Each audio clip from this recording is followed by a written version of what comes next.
ना कि 10,000 लाइव चल रहे हैं सर, ओरिजिनल है। अरे बेटा ओरिजिनल है, 10 एकदम से 20 हो जाए, इससे 2 मिनट के अंदर 5 मिनट के अंदर समझ जाना किसी ने हमारे ऊपर वोट लगाए हैं हमारी क्लास को डिस्टर्ब करने के लिए, ठीक है।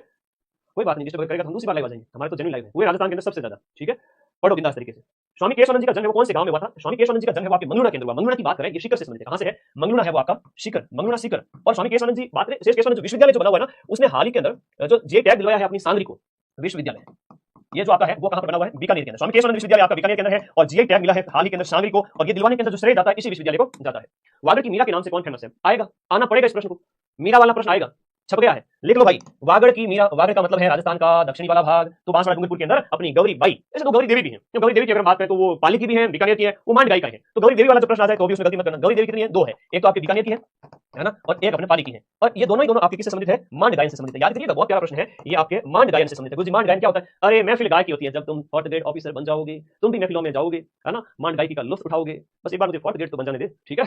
हाँ, तो ये ध्यान रखना, मांड गायन वाली गौरी देवी दोनों। तो अल्लाह जिलाई बाई है, उसका प्रश्न अलग से आएगा। इसका भी पटवारी में पूछा था कि भाई अल्लाह जिलाई बाई है जिन्हें 1982 में आपका पद्मश्री मिलता है। बतुल बेगम दूसरी है आपकी राजस्थान की मांड गायिका जिन्हें पद्मश्री मिलता है। अब प्रश्न को ध्यान से पढ़ना, गलती नहीं करना है। तो वागड़ की मीरा है आपकी गौरी बाई है। मीरा बाई को राजस्थान की राधा कहते हैं, राजस्थान की राधा अगर किसी को कहे तो मीरा बाई हो जाती है। सेकंड मीरा की अगर बात करें, राजस्थान की सेकंड मीरा कौन है आपसे पूछे तो बताना भाई, सेकंड मीरा है वो आपने कौन है बताओ? अपने नागौर के हरनावा की राणा बाई, राणा बाई। और राणा बाई भी डीडवाना कुछ जिले के अंदर आ जाएगी, वैसे आप नागौर भी कर सकते हो, लेकिन कुछ बच्चे कमेंट करेंगे जी ये हो गया वो हो गया, लिख लो भाई डीडवाना, ठीक है। होशियार बहुत बैठे ना, पुराना जिला पूछेंगे, नया कुछ नहीं पूछेंगे। अच्छा, आमेर की मीरा है तो बालाबाई को कहते हैं। आमेर की मीरा वो अपने बालाबाई पृथ्वीराज कछवा की पत्नी है बालाबाई, तो बालाबाई है वो अपने पश्चिमी राजस्थान की राजकुमारी थी, वहां इनकी शादी हुई थी। राणा बाई, मीरा बाई, सब में बाई करवा दी, ठीक है भाई, बहुत बढ़िया, आगे बढ़ो। वागड़ की मीरा तो मोस्ट है, छप गया 6 पारी, एक पेपर में दिख रही है, थोड़ा ऊपर कर देख लो, लिफाफे में बंद है, लेकिन ध्यान चक्षु से देखना पड़ेगा कि ये प्रश्न संभावित है, आएंगे। अगला देखिए, बीकानेर की गाय का नाम है अल्लाह जिलाई बाई, छप गया समझो, छप गया प्रश्न, मोस्ट इंपोर्टेंट, अल्लाह जिलाई बाई। मांड गायकी के लिए जानी जाती है, और मांड है वो आपकी महफिल गायकी होती है राजा महाराजाओं के दरबार में। केसरिया बालम आओ नी पधारो मारे देश, तस्वीर मत गाओ, मैं क्लास छोड़ भागने वाला। अरे रुक जाओ भाई, हाँ जी आ जाओ। ओके, बहुत इंपोर्टेंट प्रश्न। शेफ स्कोर क्या रखें? जनरल ओबीसी वाले बच्चे 105 तक अटेम्प्ट कर सकते हैं, जनरल ओबीसी वाले कितने? 100।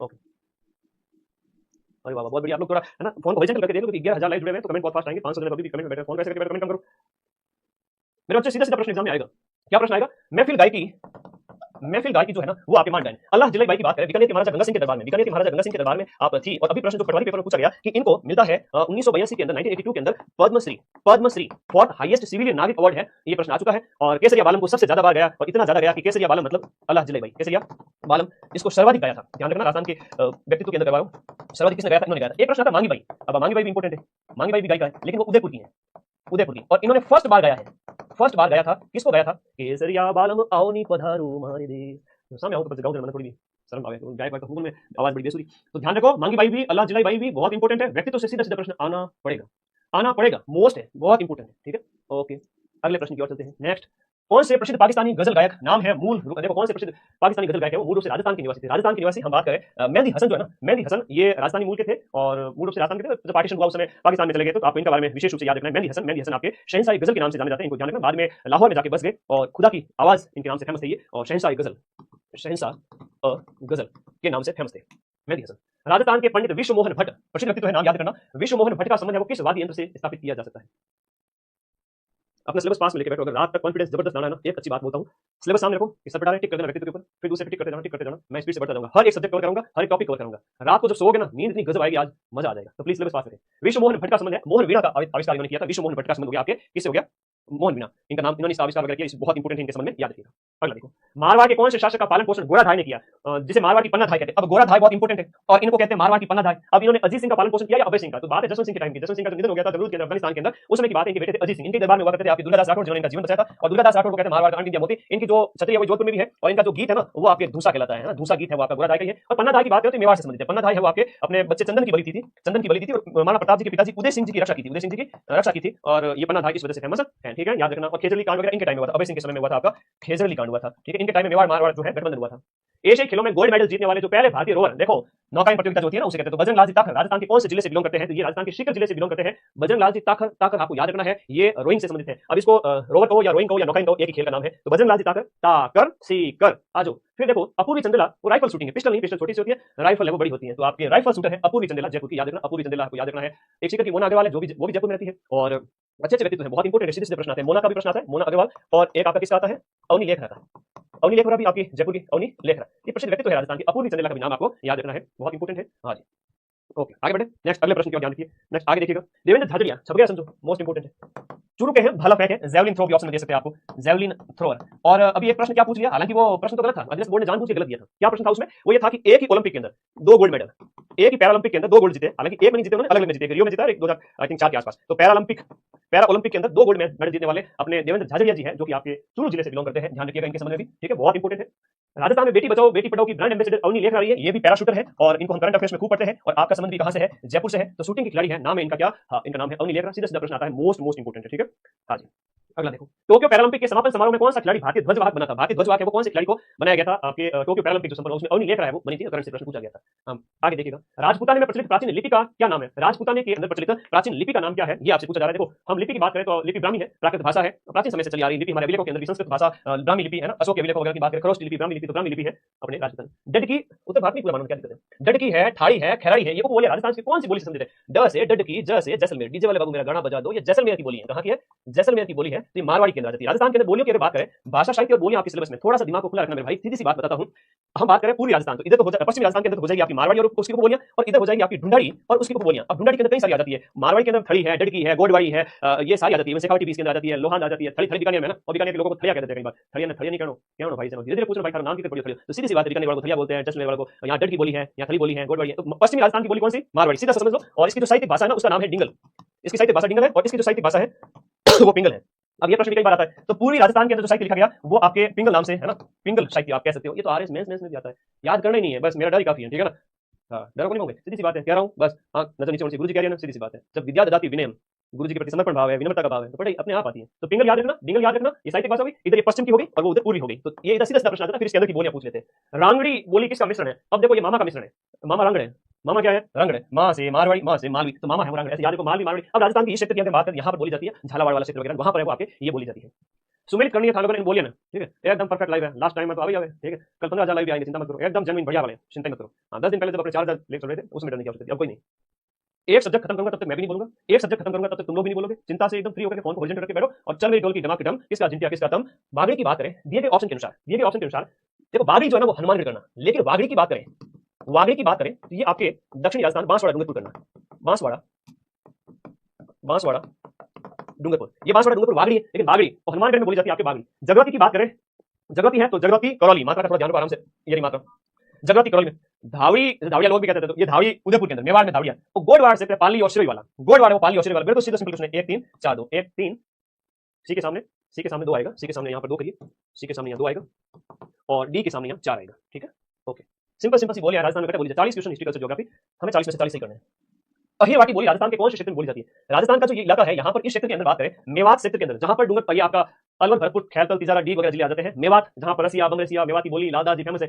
तोरावाटी जो है वो आपकी बोली प्रचलित है। तोरावाटी बोली की बात है, तोरावाटी तमरवंशी राजपूत यहाँ करते थे, इस वजह से ये आपका जो है तोरावट क्षेत्र कहलाया, उसके नाम पर ये आपका जो क्षेत्र हो गया, ठीक है। अब यहाँ पर तोरावाटी बोली आपकी नीम का थाना में फेमस है, और नीम का थाना की बात करें तो ये आपके शिकर में है, नीम का थाना शिकर के अंदर तोरावाटी बोली जाती है, ठीक है, ओके। कौन सी ढूंढाड़ी की उपबोली नहीं है। ढूंढाड़ी मतलब अरे जयपुर सानी, काय करियो चैन, खानो खा लियो चैन, छह बोलते रहते हैं, ऐसे बोलते रहते हैं, छह का इस्तेमाल करते हैं, तो ढूंढाड़ी के अंदर होता है। और दादू जी ने जितने भी अपने उपदेश वगैरह दिए हैं, वो आपके दादू जी ने जो उपदेश दिया है वो सदुखड़ी के अंदर दिया है। कई बार ये भी प्रश्न आता है कि सदुखड़ी आपकी किसकी ढूंढाड़ी में से हिंदी बोली, उसे सदुखड़ी कहते हैं, दादू महाराज जी वहां थे। अब ये जो आपकी कौन सी ढूंढाड़ी की उपबोली नहीं है, दिए गए ऑप्शन के अंदर, दिए गए ऑप्शन के अंदर ढूंढाड़ी की बोली कौन सी नहीं है, दिए गए तोरावाटी, राजावाटी, नागरचोल है, अहिरवाटी है, तो दिए गए ऑप्शन के अंदर आपकी कौन सी इसकी उपबोली नहीं है, बताओ। बहुत प्यारा क्वेश्चन है, बहुत शानदार क्वेश्चन है। अहिरवाटी, हीरवाटी, राठ क्षेत्र के अंदर, इसे हीरवाटी भी कहते हैं, ये बार पूछा गया था। हीरवाटी राठ क्षेत्र में बोली जाती है, और विशेष रूप से आपका जो मेवात वाला क्षेत्र है ना, अलवर भरतपुर वाला, तो इसको थोड़ा अलग काउंट करते हैं, थोड़ा ध्यान रखना इसके अंदर, डी ऑप्शन सही होगा अहिरवाटी। बाकी नागरचोल है तो आपके टॉप में बोली जाए, टॉप में। राजावाटी है तो आपके जयपुर के अंदर बोली जाती है, तोरावाटी है तो शिकर के अंदर बोली जाती है।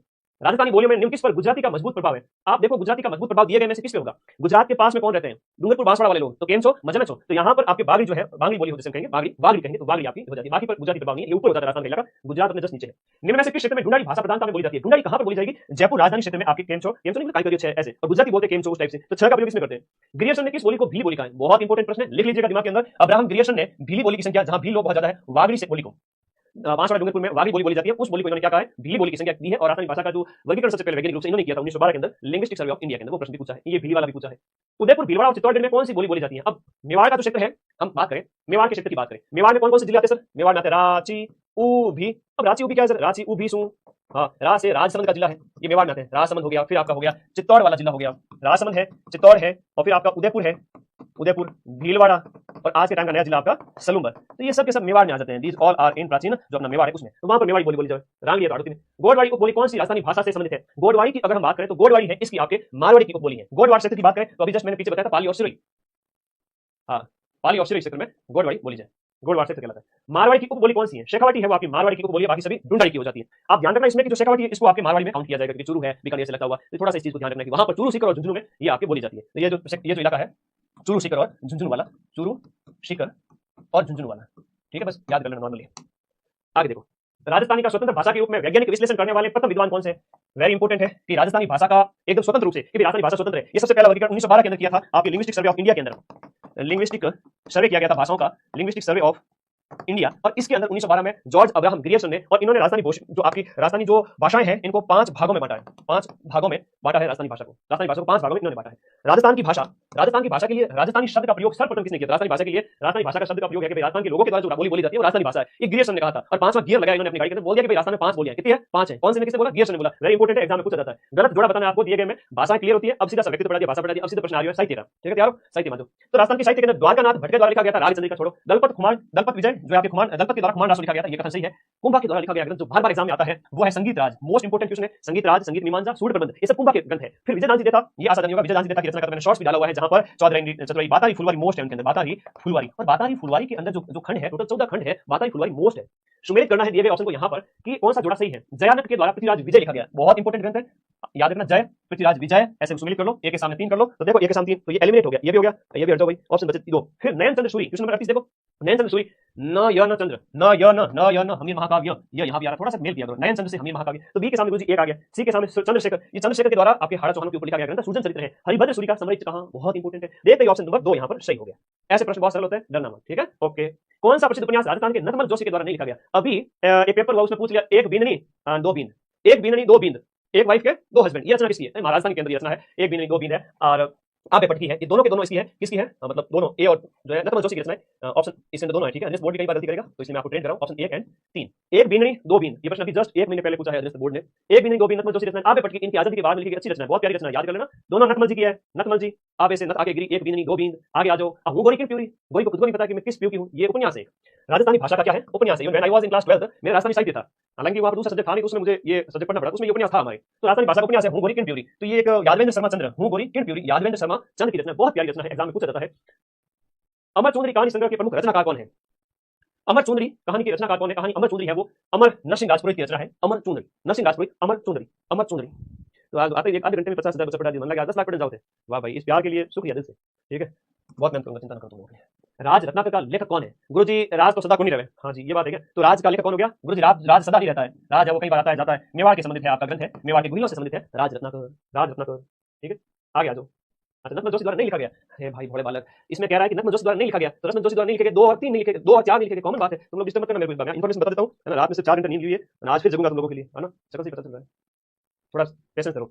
राव जयसिरो छंद इसके लेखक कौन है? बड़ा प्यारा ग्रंथ है राव जयसिरो छंद, उसके लेखक हैं आपके बीटू सुजा है, बीटू सुजा है। और बाकी दास की बात करें तो जोधपुर के जो मान सिंह के दबाई कवि थे, और ये दबाई कवि वाला प्रश्न पूछा जाता है एग्जाम के अंदर, वापस आएगा। मान सिंह जिन्हें सन्यासी राजा कहते हैं, नाथ पंथ का जिनके ऊपर काफी प्रभाव था, तो हम बात करेंगे मान सिंह जी के दरबारी थे, बहुत इंपोर्टेंट है। नरपति नालक के द्वारा लिखा गया था बीसल देवरासो, अजमेर के पृथ्वीराज चौहान, विग्रहराज चतुर्थ बीसल नरपति नालक बीसल देवरासो लिखा गया। गौरीशंकर हीराचंद ओझा के द्वारा, जीएच ओझा, ये थोड़ा रोहिला गांव सिरोही के बड़े साहित्यकार थे, बड़ा अच्छा प्रश्न पूछा गया है।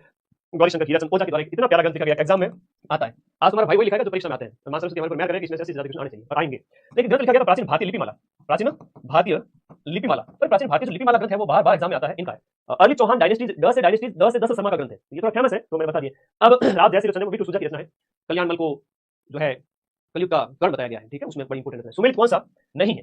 बीसल देव रासो नरपति नाल की रचना है। सरदार कितने आदमी थे? 20 नर थे, ठीक है जी। खुमान रासो दलपत विजय की रचना है, मेवाड़ के संबंधित। बैली कृष्ण रुक्मणी की मोस्ट इंपोर्टेंट है, बीकानेर के राय सिंह जी के भाई थे अपने पृथ्वीराज राठौड़, और पृथ्वीराज राठौड़ जिन्होंने अपना ये जो पृथ्वीराज राठौड़ की बात करें, इसमें हम बात करें पाथल और पीतल, महाराणा प्रताप जी को जो संज्ञा देते हैं ना पाथल, इस तरह से इनको भी कहा गया है, ठीक है। और राज जैसी छंद है वो भी तो सुजा का है, शिवदास गार्डन का नहीं है, इन शिवदास गार्डन की रचना है वो अचलदास खींची की बसनी का है, अचलदास खींची की बसनी का, जो अपने गागरोन झालावाड़ के जो शासक थे, बहुत इंपोर्टेंट ग्रंथ है और आपकी हर पारी में अभी तक तो मैं पढ़ा चुका हूं, उसमें से 5 से 7 प्रश्न हर पारी में छप चुके हैं। द अर्ली चौहान डायनेस्टीज रटना ही नहीं है, डी से डायनेस्टीज, डी से दशरथ शर्मा, चौहानों के बारे में ग्रंथ लिखा है। समरित जहां, ये ग्रंथ किसका है? हरिभद्र सूरी का है। समरित जहां, ये ग्रंथ किसका है? हरिभद्र सूरी का है। वीर विनोद वाला ग्रंथ अध्ययन बोर्ड ने अभी जस्ट पूछा था कि वीर विनोद के जो लेखक हैं, ये आपके सूरी बात करें आपके वीर विनोद श्यामल दास जी ददीवाड़िया, मेवाड़ के महाराणा थे अपने शंभू सिंह, मेवाड़ के महाराणा शंभू सिंह और उनके पुत्र सज्जन सिंह। शंभू सिंह और सज्जन सिंह के दरबारी विद्वान जिन्होंने मेवाड़ का इतिहास लिखा था। परीक्षा में यह प्रश्न पूछा था कि बताओ श्यामदास जी दतीवाड़िया है वो आपके किसके दरबार में थे। ठीक है, पटवारी के पेपर में 10 दिन पहले पूछा था। ठीक है, याद रखना, बहुत प्यारा क्वेश्चन है। और वंश भास्कर रचना सूर्यमल मिश्र की निम्न में से कौन सी रचना कानर देव और अलाउद्दीन खिलजी के आपसी संबंधों की जानकारी देती है। दिए गए प्रश्न में आपकी कौन सी ऐसी रचना है जो इनके आपसी संबंधों की जानकारी आपको जानकारी देती है। वीरमदेव सोनकर की बात है, वो आपके वीरमदेव सोनकर की बात है, ये इसकी रचना होती है। और याद रखिएगा, एकलिंग महात्म्य है तो कान्व व्यास का है। हिस्ट्रिकल से मैं थोड़ा समझाते हुए चलूंगा क्योंकि 12 घंटे वाली क्लास फिर से शेयर करूंगा टेलीग्राम में, तो उसका भी रिवीजन कर लेना। अभी इतना टाइम है नहीं कि मैं विस्तार से बता सकूं। ठीक है, सिर्फ मैं बोलूंगा। हमियायन के रचिता कौन है। जो ग्रंथ है आपका हमियायन के रचिता है वो आपके पद नाम है। बाकी चंद्रपरदई का पृथ्वीराज रासो है ना, बहुत इंपॉर्टेंट है, एग्जाम में सीधा सा आता है। पृथ्वीराज रासो चंद्रपरदई की रचना है, याद रखिए। कानरदेव प्रबंध का रचिता कानरदेव प्रबंध पद्मनाभ, इसके द्वारा कानरदेव प्रबंध लिखा गया था, वेरी इंपॉर्टेंट है। जालोर के